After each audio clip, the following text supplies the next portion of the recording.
Like many multinational companies, Apple not only generates tremendous profits from sales in the U.S., but it also conducts a large portion of its business in Japan, China, much of Europe, Africa, and the Middle East, as well as elsewhere in the Asia-Pacific.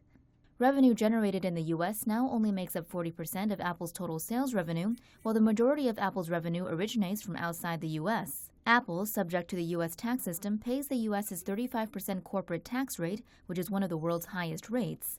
The 35% corporate tax rate is also applied to Apple profits earned abroad. For instance, Apple's profits made in Hong Kong are not just subject to the local 16.5% corporate tax rate, they're also taxed the difference between the U.S. corporate tax rate and Hong Kong's. As Apple's profits worldwide are subject to the flat 35% corporate tax, Apple has avoided paying some U.S. taxes by simply so far refusing to repatriate $157.8 billion US dollars. Instead, Apple has stashed the money abroad. The amount of money Apple has stashed abroad is so great that it's greater than the cash reserve in the European Central Bank, Israel's foreign debt, and Detroit's debt.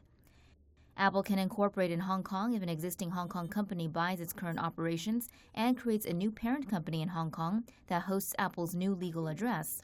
Apple's corporate headquarters doesn't have to change, though. In fact, all of Apple's senior officers could remain in Cupertino. A Hong Kong incorporated Apple would pay less in domestic taxes than a U.S. incorporated one, and also avoid the extra U.S. tax tacked onto money returning to the U.S. because Hong Kong uses a territorial tax system. And all of Apple's profits worldwide would benefit from being able to avoid the U.S. flat tax.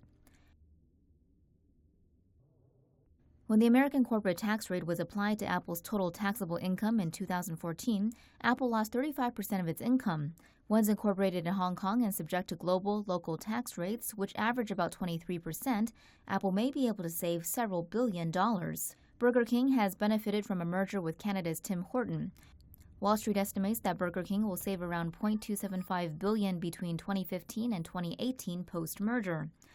While Apple would probably benefit from a corporate inversion, the same cannot be said for the United States. The U.S. would lose jobs, the IP rights to a lucrative company, and U.S. tax revenue.